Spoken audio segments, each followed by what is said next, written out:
कालपुर, जहाँ मौत दस्तक नहीं देती बल्कि सीधे आ जाती है।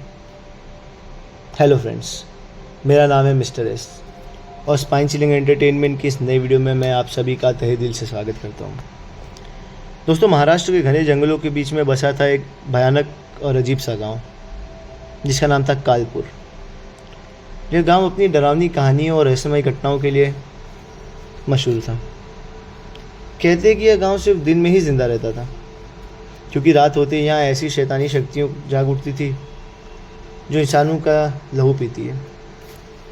गांव से कुछ दूर एक गहरा घना जंगल था जहाँ कोई भी दिन ढलने के बाद जाने की हिम्मत नहीं करता था, क्योंकि जंगल के बीचों बीच था एक विशालकाय सूखा और काला बरगद का पेड़। इसी पेड़ को शापित बरगद कहा जाता था। गांव में कहा जाता है कि यहाँ सैकड़ों साल पहले किसी अज्ञात देवता की काली पूजा हुई थी और तब से यह जगह रक्त पिपासु आत्माओं का गढ़ बन चुकी है। रात में इस बरगद के पास से गुजरने वाले लोग अक्सर यहाँ एक सफ़ेद साड़ी में लिपटी झुकी हुई औरत को देखने का दावा करते हैं, जो खून से लाल आंखों से घूरती है। कुछ ने तो उससे अपने लंबे नाखूनों से इंसान की गर्दन चीरते हुए भी देखा था। लेकिन इन डरावनी कहानियों के बावजूद दो लड़के इस जंगल की हकीकत को जानने के ठान चुके थे। आदित्य और रवि, दो जिगरी दोस्त। आदित्य शहर से अपने दादा के गांव कालपुर आया था। वह विज्ञान का छात्र था। भूत प्रेत जैसी बातों में उसे बिल्कुल विश्वास नहीं था। दूसरी तरफ रवि एक गांव का सीधा साधा लड़का था, लेकिन वह गांव की इन कहानियों से डरा हुआ रहता था। एक दिन आदित्य ने रवि से कहा, अगर यह बरगद सच में शापित होता तो इसे जलाकर नष्ट क्यों नहीं कर देते? रवि ने घबराते हुए जवाब दिया, ऐसी कोशिश कई बार की गई थी, लेकिन हर बार कुछ भयानक हुआ। पेड़ जलता ही नहीं और जिसने कोशिश की वह या तो गायब हो गया या उसकी दर्दनाक तरीके से मौत हो गई। लेकिन आदित्य नहीं माना। उसने रवि को जंगल में जाने के लिए मना लिया।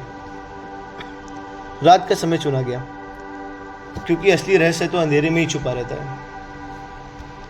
आधी रात के करीब दोनों दोस्त जंगल में पहुंचे। हवा में एक अजीब सी ठहराव थी, जैसे जंगल सांस लेना भूल गया हो।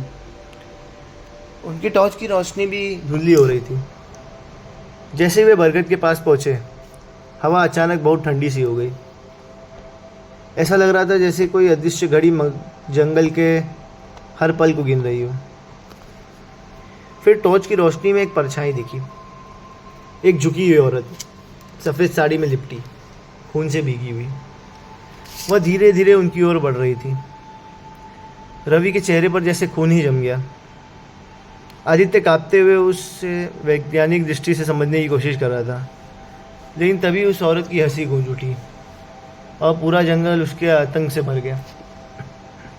आदित्य और रवि भागने लगे, लेकिन अजीब बात यह थी कि उनके पैर जगह पर जमते जा रहे थे, जैसे कोई अदृश्य शक्ति उन्हें रोक रही हो। अचानक बरगद की जड़ों के नीचे से एक दरवाज़ा खुल गया।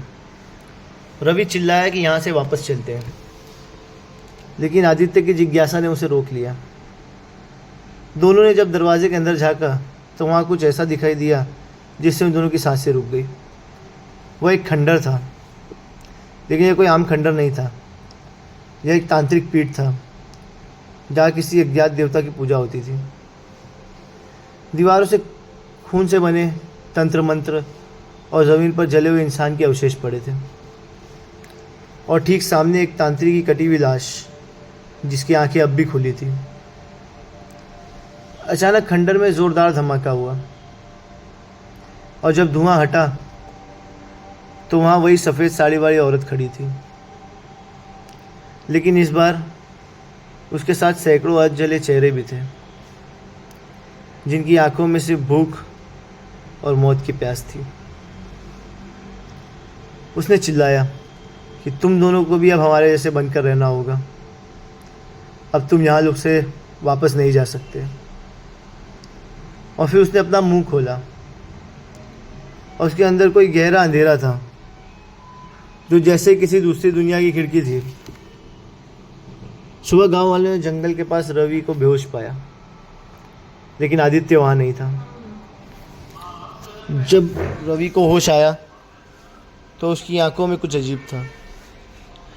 गांव वालों ने रवि से पूछा, रवि आदित्य कहाँ है? रवि मुस्कुराया, लेकिन वो रवि की मुस्कान नहीं थी, और उसकी आंखों में अब वही खून की प्यास थी जो उस सफ़ेद साड़ी वाली झुकी हुई औरत की आंखों में थी। और उस दिन के बाद जब भी कोई रात के अंधेरे में जंगल के पास से गुजरता, वह बरगद की शाखाओं से लटकती हुई 2 चमकती हुई आंखें देखता, जो आज भी किसी नए सरकार की तलाश में थी। और वो आंखें किसी और की नहीं, बल्कि आदित्य की थी। कहानी यही समाप्त नहीं होती दोस्तों।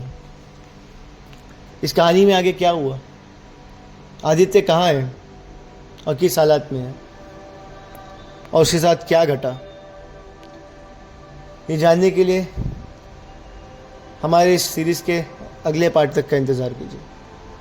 मिलता हूँ आपसे अगली वीडियो में, तब तक के लिए धन्यवाद।